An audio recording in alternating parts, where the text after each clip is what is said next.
Hare Krishna, Krishna Krishna, Hare Hare, Hare Rama, Rama Rama, Hare Hare.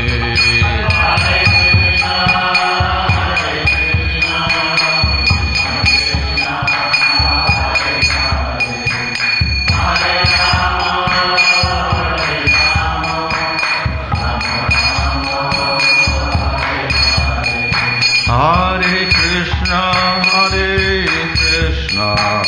Krishna Krishna, Hare Hare, Hare Rama, Rama Rama, Hare Hare.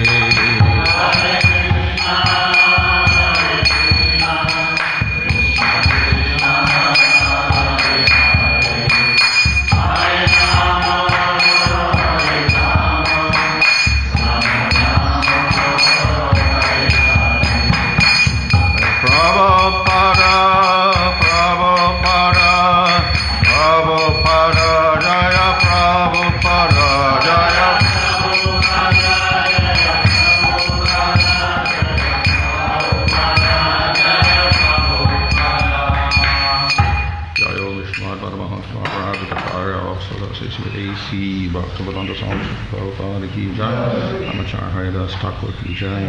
Prem se Gaho Sri Krishna Chaitanya Prabhu Nityananda Sri Advaita Gadadhar Swasti Gaur Bhaktivinoda ki jai, Sri Sri Radha Krishna Gopa Gopida Shama Kunda Radha Kunda Giri Govardhan ki jai, Sri Vrindavan Dham ki jai, Navadvip Dham ki jai, Gang Jamuna Tulsi Bhakti Devi ki jai, Ananta Koti Vaishnava Vrinda ki jai, Samaveta Bhaktivinoda ki jai, Go Premanandi.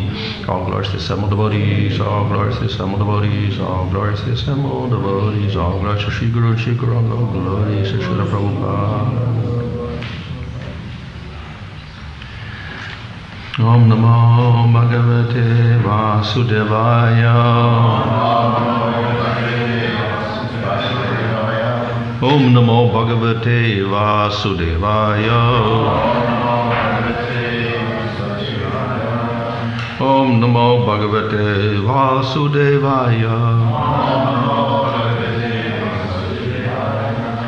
Namo Om Vishnu Padaya Krishna Vrishthaya Bhutale Shrimate Bhaktivedanta Swami Niti Namane Namaste Saraswati Devi Gauravani Prachadane Nirvashesha Shunyavadi Paschachadesha Tarane Sri Krishna Chaitanya Prabhu Nityananda Sri Advaita Gadadhar Shivasri Gaur Bhaktivinoda Hare Krishna Krishna Krishna Hare Hare Hare Rama Rama Rama Hare Hare.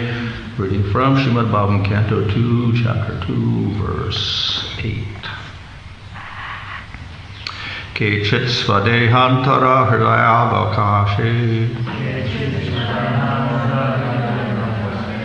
pradeshamatram purusham vasantam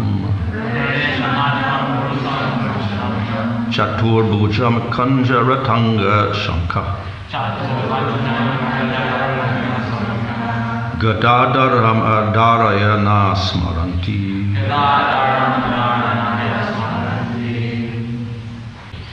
Kechit, others, Svadeha Anta, within the body, Hridaya Avakashe, in the region of the heart, Pradesha Matram, measuring only 8 inches, Purusham, personality of Godhead, Vasantam, residing, Chatubhujam, with 4 hands, Kanja, lotus, Ratanga, wheel of a chariot, Shankha, conch shell, Gadadaram, with a club in the hand, Dharanaya, conceiving in that way, Smaranti, do meditate upon him. Translation: others conceive of the personality of Godhead residing within the body in the region of the heart and measuring only 8 inches, with 4 hands, carrying a lotus, a wheel of a chariot, a conch shell, and a club, respectively. Purport: the all-pervading personality of Godhead resides as Paramama in the heart of each and every living entity. The measurement of the localized personality of Godhead is estimated to expand from the ring finger to the end of the thumb, more or less 8 inches.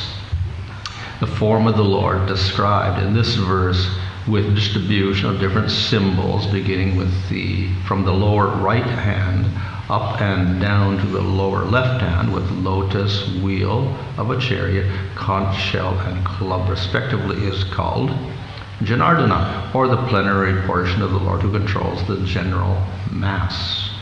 There are many other forms of the Lord with varied situations of symbols of lotus, conch shell, etc. They are differently known as Purushottama, Achyuta, Narasimha, Trivikrama, Trishikesha, Keshava, Madhava, Aniruddha, Pradumna, Shankarshana, Sridhara, Vasudeva, Damodara, Janardana, Narayana, Hari, Padmanabha, Vamana, Madhusudan, Govinda, Krishna, Vishnumurti, Ajokshaja, and Upendra. These 24 forms of the localized personality of Godhead are worshipped in different parts of the planetary system, and in each system there is an incarnation of the Lord having a different Vaikuntha planet in the spiritual sky, which is called the Paravyoma.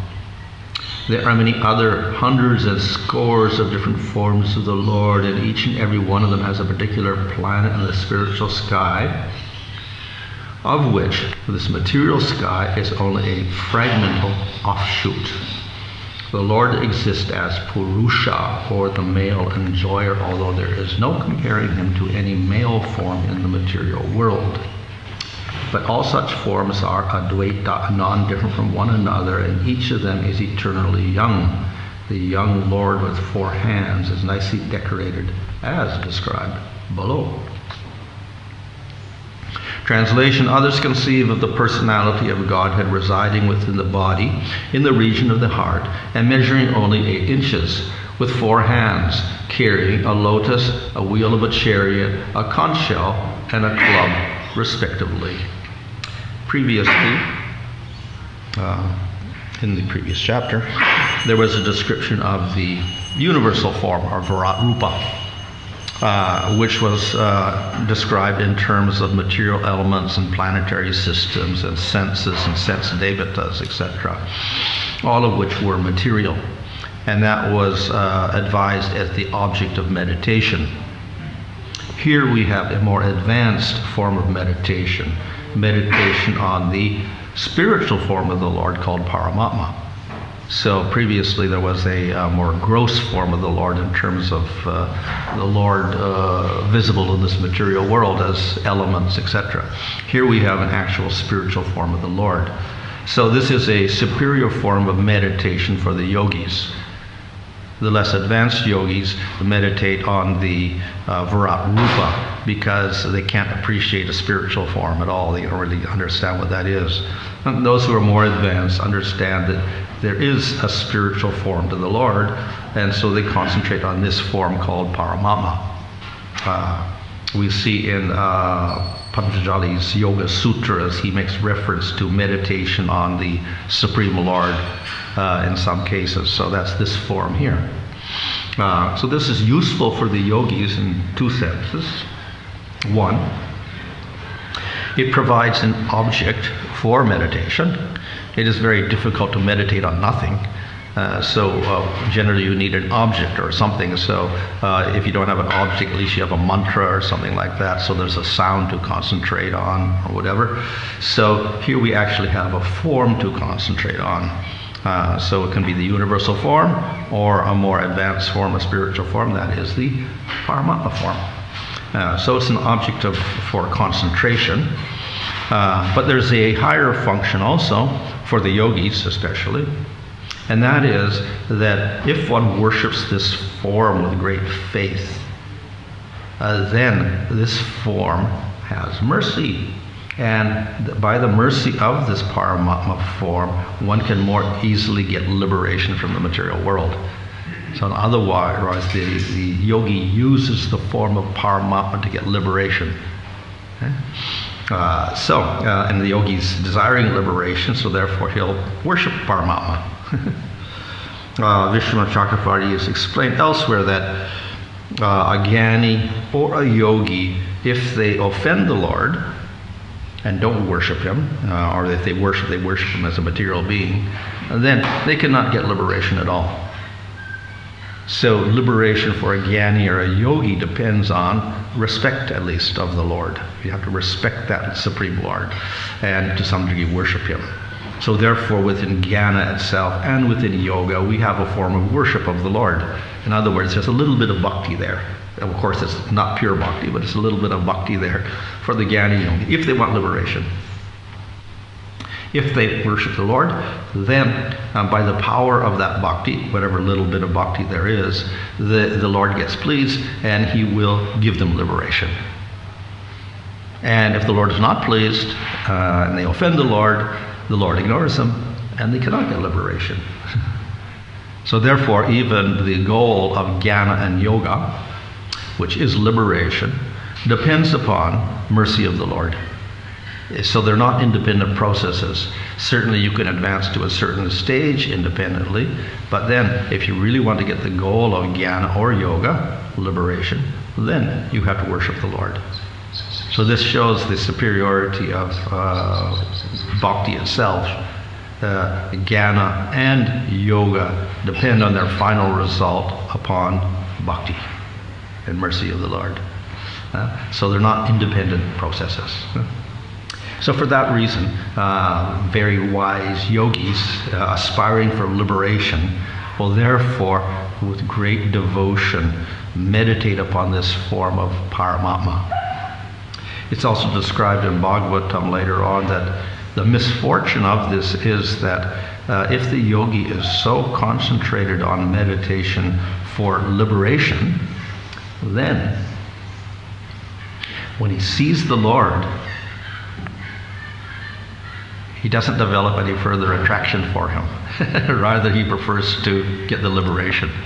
So he gives up the Lord and, let's say, bhakti and trying to worship the Lord once he sees him and serving the Lord. And instead of going to the stage of bhakti and worshiping the Lord purely, he merges into the effulgence of Paramatma or into Paramatma. So that's the misfortune of the yogi. They see the Lord, they're so attracted to the impersonal feature and liberation that is merged in the effulgence of Paramatma or merged into his body, which is even worse. So this is the misfortune of the yogi. If the yogi is very fortunate and somehow or other he gets inspired by that form of Paramatma or gets the mercy of devotees and he starts worshiping the Paramatma, then he can develop his bhakti and he can go to the spiritual world and attain a form in the spiritual world with sarupya, whatever, and salokya, and he can worship the Lord there with some sort of shantarasa prema. So he gets a better result.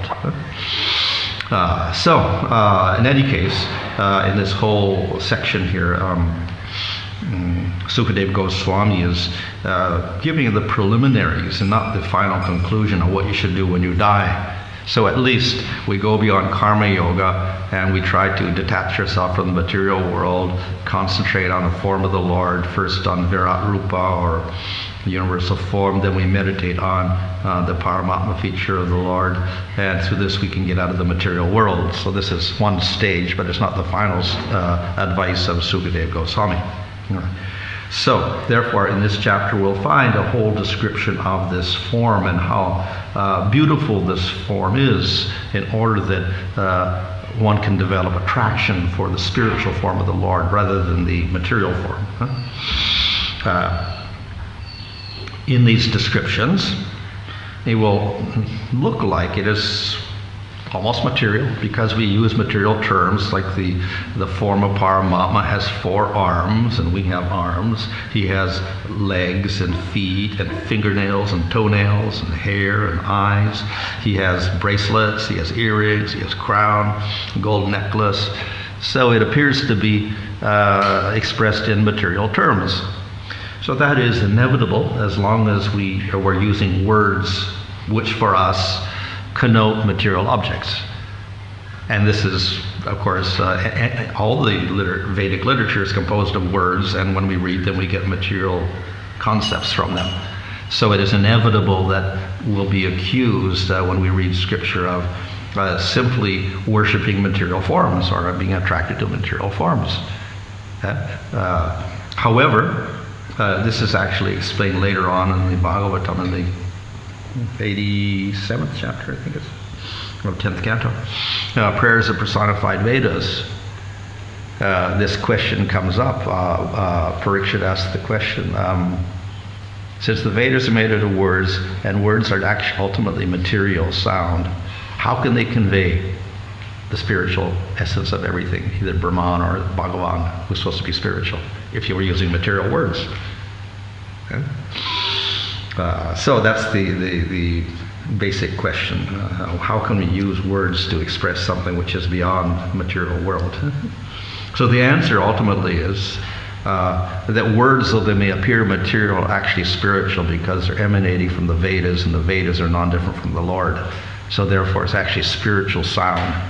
But we may take it as material sound because we have material words which are very similar to these words. But it's actually spiritual sound. So there's a very subtle difference. But we can only appreciate the spiritual sound if we have the right attitude. That is, if we have bhakti.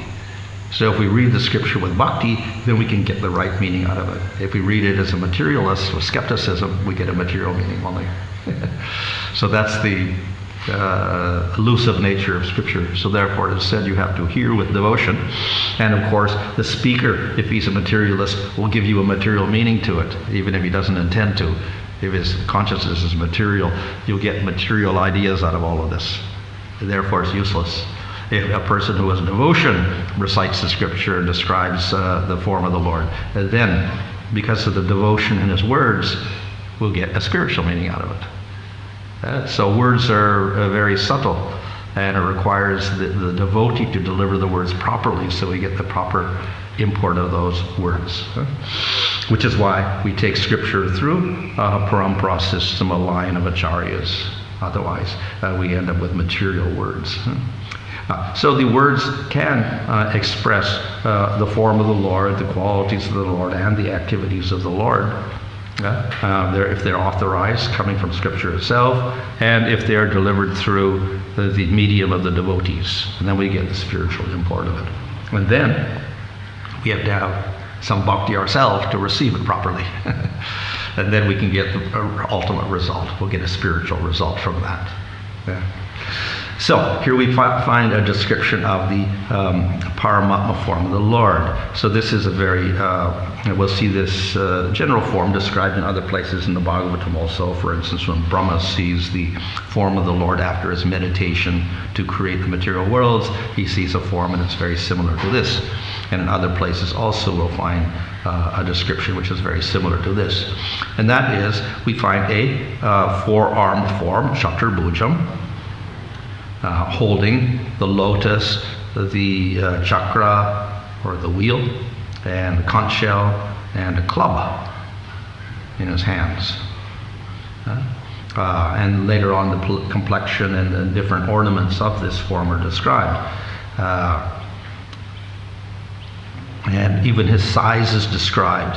In this case, it says Pradesha Matram, which is the ring finger. Is it the ring or middle finger? One of the fingers here to the thumb. That's the Pradesha, 8 inches approximately. Ring finger. Okay, so from here to here is your Pradesha, 8 inches. So that's convenient for this area here, the human heart of an adult. So the question is raised up, well, what about the elephant then? The same size? What about the ant? What about the grasshopper? They all have the 8-inch form. The form is bigger than the animal in many cases, or it's very small in the whale, too small. So the answer is that no, this is just a convenient expression to suit the human meditation. the yogi's meditation. Let's meditate on a size, which is approximately the size of the heart. That's all. But obviously, Paramatma pervades everywhere. He's in all living entities, so he can adjust his size accordingly, the ant size or elephant size or whale size or whatever. So it's not a fixed size, in other words. It's just, this is a convenient size for meditation of the yogi only. And of course, the Lord is bigger than the whole universe, as like the Virat Rupa, the universal form. Or as Krishna showed, he'd squeeze the universe inside his belly, and Mother Yasoda looked inside him and saw the whole universe inside Krishna. So Krishna could be bigger than the biggest or smaller than the smallest. It doesn't really matter. He's everything. It's beyond material calculation. So size does not really matter. But the important thing is to understand here that this is a form. It's kind of human-like, except he's got 4 arms instead of 2 arms. And he has a head and ears and eyes and nose and feet and whatever. And he's decorated almost like a human being with a dress, upper cloth, lower cloth, belt, jewelry, earrings, rings, armbands, bracelets, anklets, etc. So very similar to the human form, except for that he has 4 arms. So then again, skeptics can always object that, well, this is just projection of our human imagination, a beautiful form of God who looks like us, that's all, which we call an anthropomorphism or something like that we project God in our form. But we find the same thing in the Bible. I think it says that God made man in his own image, is it? Something like that in the Genesis or something, when Lord is creating. So he created and he made man in the image of God. So somehow the form of man is something like the form of God. Even though they technically deny that God has a form, still they do accept in some form. And among all the forms, somehow the human form is considered to be superior to the animal forms. But in the modern world, of course, this is treated rather skeptically, and they'll say, well, this is just an imposition of our preference. We think human beings are better, so we'll make God a human being instead of an animal or a plant or whatever. We can counter that by saying, well, it doesn't really matter, because actually God has many forms, and he does have an animal form also.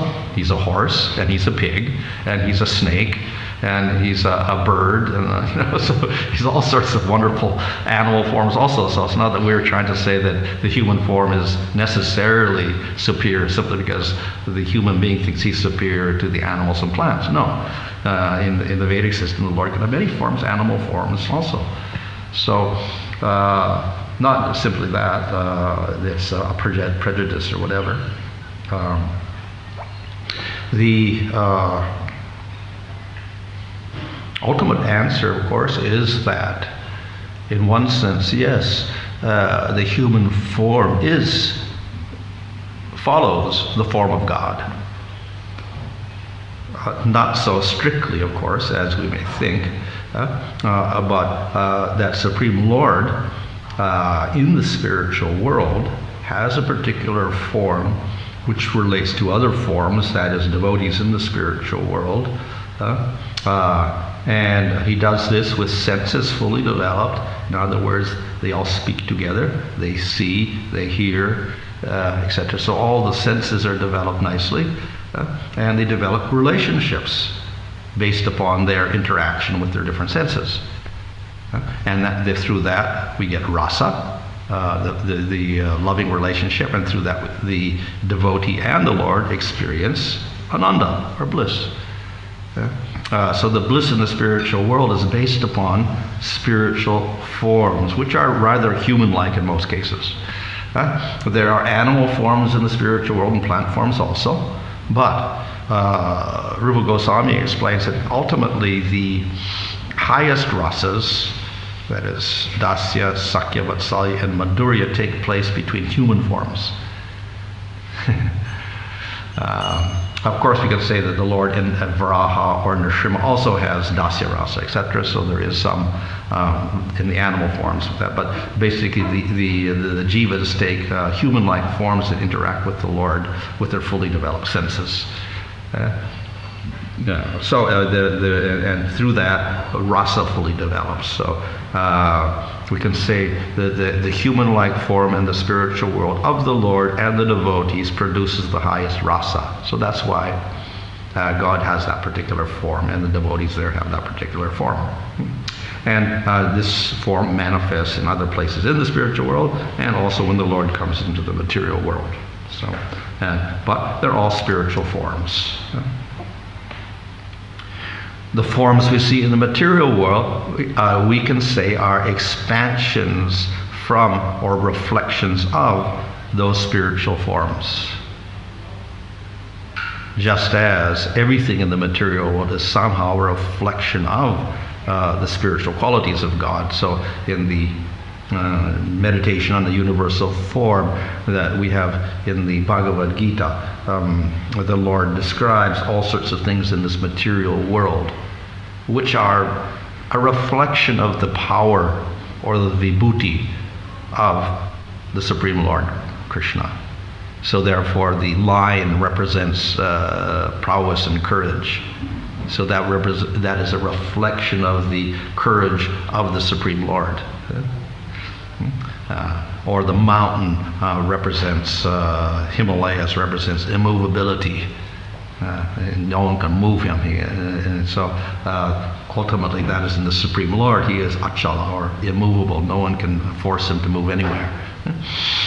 So the qualities of the Lord are reflected in the material world in different things. So similarly, the form of God and the form of the devotees in the spiritual world is reflected in things in the material world. We have different types of bodies, including human beings, and then we have relationships, which are a reflection of the rasas in the spiritual world. So just as we have 12 rasas in the spiritual world, 5 primary rasas and 7 secondary rasas, we have similar ones in the material world. Okay? So we have fear and anger rasas and comedy rasas and things like that, quite common. And then we have love rasas, maternal feelings or paternal feelings for children, etc. Their children. We have relationships between men and women, the conjugal rasa. We have friendships, sakya rasa. We have dasya, shanta rasa. We have all material world. We have rasas also, 5 primary rasas, and we have the secondary rasas. So everything is more or less a reflection, forms and rasas of the spiritual world. So rather than say that we project, human beings are projecting things on some imaginary form of God in the spiritual world, rather than the opposite, we're saying that the material world is a projection of, or a reflection of the spiritual world. And all the rasas here are also reflections of something in the spiritual world. Which is, of course, contrary to modern science, because they think that there's no plan behind anything. It's just that everything happened by accident. But the Vedas don't have that view. It's the opposite view, that everything is planned out by the Supreme Lord in this material world.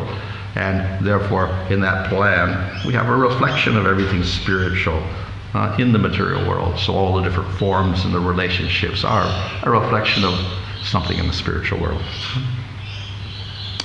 So therefore, not an imaginary projection, the form of the Lord or whatever. If it were to be just a projection of the form, as probably in Christianity they do, and when they want a form of God, then they imagine the old man with 2 arms creating Adam and Eve. No, he has 4 arms. So if we're going to simply make a projection of the human form into God, why do he have to have 4 arms instead of 2 arms? So it's not exactly a projection. Again, we see so we have all these 4-arm forms. So why 4 arms? But this is what the scripture says. He has 4 arms, which may be a little bit from skeptical modern view. Okay, how do you structurally put this form together with 4 arms, and where do they fit and how do they move, etc., like that. But that's not a requirement in the spiritual world, because it's not subject to material anatomy or anything like that. Everything is happening by spiritual potency, and you don't need bones and blood and muscles and nerves and anything. It's all running on spiritual potency. So therefore you don't have to have detailed structural dependency like we have in the material world. So therefore, anything is possible, and not just 4 arms. We have 8-armed forms of Vishnu also, sometimes. And we even have 1,000-armed forms. How can you have 1,000 arms sticking out of one body? It doesn't seem possible. Nrsimhadev exhibited 1,000 arms to fight with all the different soldiers. So anything is possible, spiritually speaking. It's just a matter of the will of the Lord, and he can manifest thousands of arms, etc. Or he can vary his size. He can be bigger than the biggest and bigger than the whole universe, and Krishna can show the universe inside him. Or he can be on Mother Yasoda's lap simultaneously and be smaller than the smallest. So we can't apply material calculations to the forms of the Lord, his size and his activities. He's free to do all of these things. So he can have any number of arms he wants to. But one of the conventional or normal forms is the 4-arm form of the Lord in the spiritual world. So these are the Vishnu forms. One of those forms expands into Mahavishnu, who is called Mahashankarshan, and he expands into Garbhodakshai Vishnu, who looks very similar, and enters into each universe within the Prakriti. And then that Garbhodakshai Vishnu expands into billions of forms of Kshirodakshai Vishnu, who pervades in the heart or in the jiva, all the jivas in the material world. So all Vishnu forms, these 4-armed forms. So he can expand himself unlimitedly in these forms without any problem. And how is it possible? Because he's only one person ultimately. But as one person, he can be aware of everything. And he's aware of all the jivas within each material universe. So he's aware of everything in every universe. He's aware of each universe, and he's aware of all the universes as Mahavishnu, who creates all the universes and expands himself as Garbhodakshai Vishnu. So in this way, the Lord is one person, but he can expand himself unlimitedly and pervade everywhere and know everything. So that shows the great potency of the Supreme Lord, much beyond any power that we can imagine. So he can manifest all these forms without any effort at all. In the Chaitanya Charitamrita, we have a whole list of these 24 forms, and all how the Shankha Chakra are different in each form. The order in the 4 arms is different, and out of this we get 24 forms manifesting like that. So that's why it's repeated here. So all these forms exist in the spiritual world, and they have their own particular loka, which means they have their own set of devotees, their own place where they have pastimes, etc. So this is the spiritual world, and these are all forms of Bhagavan. And the definition of Bhagavan is that he has relationships with his devotees, in which the devotees serve the Lord in prema. So we have all these different places, or lokas, where we have a form of the Lord, and we have all the different devotees serving that particular form. Okay? So we have these 24, but this is also just, we could say, indicative of some of the expansion of the spiritual world. Ultimately, we cannot limit the forms even in the spiritual world. However, not mentioned here, because we're only talking about Paramatma and the yogi here. Though these forms with 4 arms are there, Chaitanya Mahaprabhu, and of course the Bhagavatam, considers the 2-armed form to be superior. So the 4-armed form is there in Vaikuntha and is worshipped with great reverence. But then we have a 2-armed form of the Lord, and he has his own planet in the spiritual sky called Goloka. So this is the 2-armed form, is the form of Krishna. So Krishna exists in the spiritual world also with 2 arms. This is considered to be superior. Why would it be superior? Better to have 4 arms than 2 arms. But the logic is that the 2-armed form is more human-like than the 4-armed form. And therefore, it's we can establish a more human-like relationship with that form. The form with the 4-armed form, we understand, he's Supreme Lord, he's got 4 arms. But with the 2-armed form, then, he's like us. So we identify very intimately with that form, and we can develop very intimate relationships. So that's the relationship with Krishna.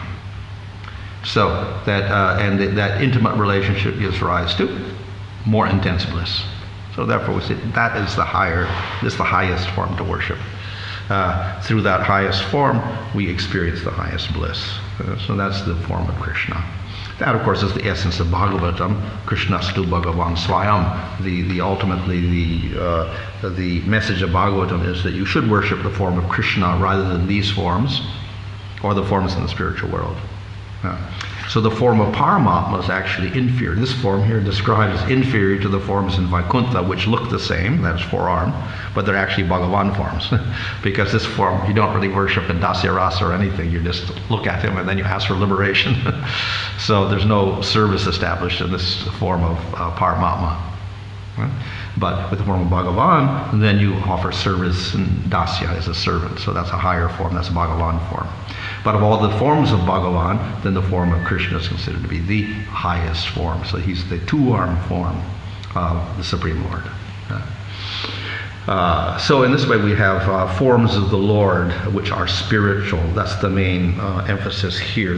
Though it is a form, it is not a material form. It is a spiritual form, and it's unlimited. So we shouldn't limit it with our material concepts when we read this, the following description of that form.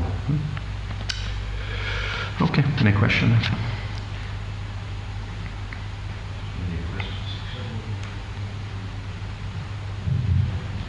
Thank you for the class, Mark. Very nice. I'd like to ask, like the yogi, he's meditating and he comes to realize the Paramatma. So then,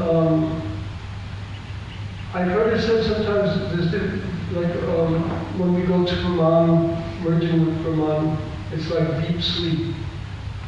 And then I've heard it said that it's prasanatma, it's joyful.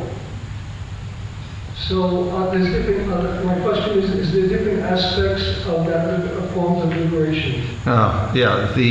What is that liberation? So we have various descriptions of it. Of course, for the Gyanis, they say it's the highest, and this is the highest bliss, and whatever, Satchidananda, they call that Satchidananda. Or sometimes it's Chinmatra, it's just consciousness with nothing else. So the various descriptions of that stage of liberation. In terms of Vaishnava Siddhanta, we'll say it is primarily a very vague realization of the Lord as something eternal, with no differentiation of forms or anything, or either the jiva is different from the Lord. So it's simply a peaceful state of consciousness with no object of consciousness. In a sense, it is bliss because it's not material. We don't have to suffer. There's no birth, death, and old age disease. So it's a negative form of bliss. So therefore they say Ananda. Ananda means the absence of ignorance and all that. But ultimately, there is no awareness of duality of two, that I observe something else or anything. It's just a state of, so in that sense, it's like a sleep state of sorts. So sometimes they call it bliss and whatever, but even the Mayavadis, they'll say it doesn't really mean bliss. It just means the absence of ignorance. That's all. The absence of suffering. So that's the bliss. So is that similar to Shantaras? Well, Shantaras, there is differentiation. The jiva realizes the form of Krishna or Vishnu, etc. Usually it's Vishnu form. So he has awareness not of one but of two, and he appreciates the form of the Lord also. So he recognizes the form of the Lord. So he has a relationship with the Lord, and he also develops some ecstatic symptoms even. He gets hair standing on end, he cries, he may faint or whatever like this. So he gets sattvic abhavas also. So in that sense it's called rasa. However, it's a very muted form again, because when he sees the Lord, then he thinks, oh, this is so peaceful, this is so wonderful. So he associates it often with the Brahman aspect of the Lord. He says, this is the Lord is the supreme Brahman, and somehow when I see him, I become very peaceful. So that's why it's called Shantarasa. So usually people who are influenced by jnana or yoga who take to devotion, then they can realize this form of the Vishnu with Shantarasa. Were the four Pralads in Shantarasa? Yeah, yeah. So it's described when they smelled the incense, the tulsi from the Lord's feet. They did all, they're shaking bodies, so they got sattvika bhavas, they got some ecstatic symptoms. And they could see the Lord also when he appeared before them.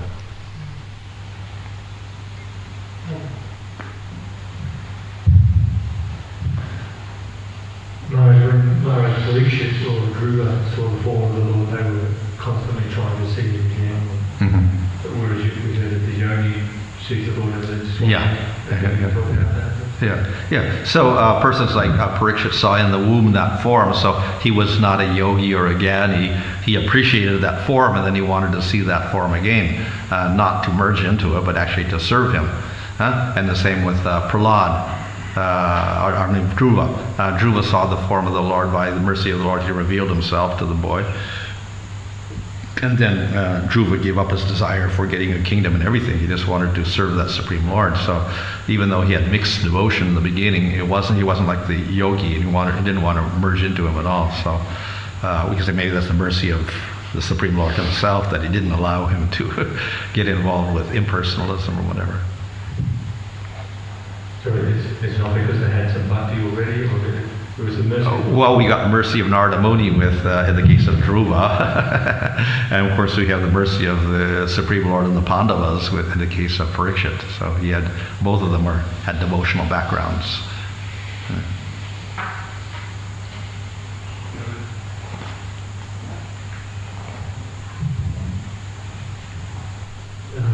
Maharaj, you're speaking about when hearing the Vedas, we need the proper attitude to get the real meaning. So what are the symptoms or how to develop such an attitude? Well, as I said, the attitude is devotion.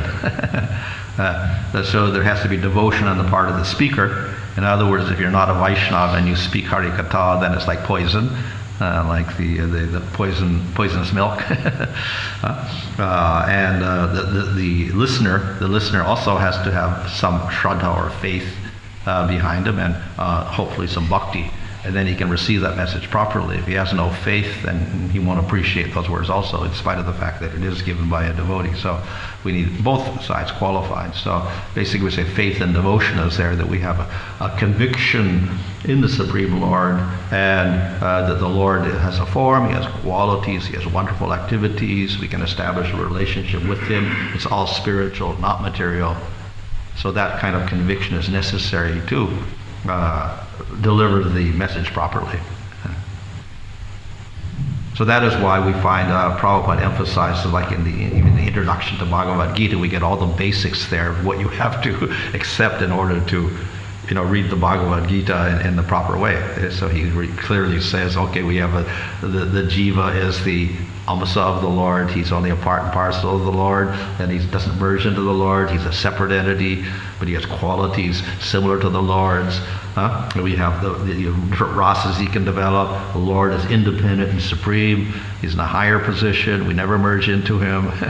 So we establish a loving relationship of devotional service. So that's kind of essential to read and appreciate the text properly.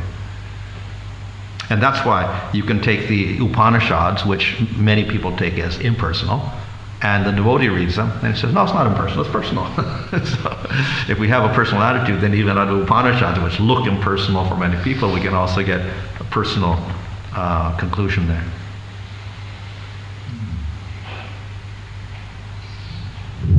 Maharaj, in terms of liberation, there's a couple of descriptions. One word is mukti, which would be personal, and then Brahma-bhuta is more for the devotees.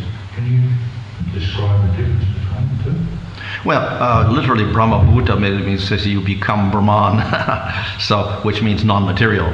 So it's a rather general term. Or even liberation itself is a general term. We usually think of it as impersonal, but in the Sri Vaishnava, mukti means also dasya rasa and vaikuntha. So it's our usage of the terms that may be a little confusing. But so we take mukti as generally what the jnanis and yogis get, which is basically realization of Brahman. in which there is non-differentiation of the jiva from Brahman, or the effulgence of the Lord. Brahmabhuta is almost like that, we can say. And if you achieve Brahmabhuta and you're a Jnani, then that's as far as you go.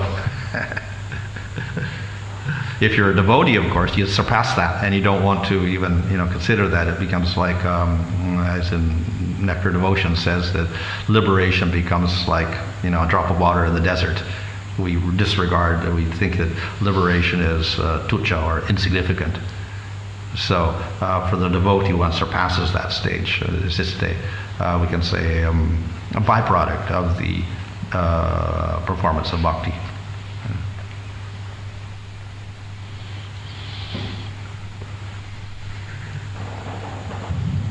Maharaj also made a comment that for the merging into the effulgence of the Lord is bad. To merge into the body of the Lord is worse. What's the difference? Well, I think that maybe it's the inclination of the yogi which is important there. If he wants to merge into the body of the Lord, he's more or less identifying with the Lord himself. So I am the Lord type of thing. So that's considered not so nice. Whereas effulgence is rather neutral. So when we actually merge with the Lord, it's more ambitious type of yogi. I become the Lord.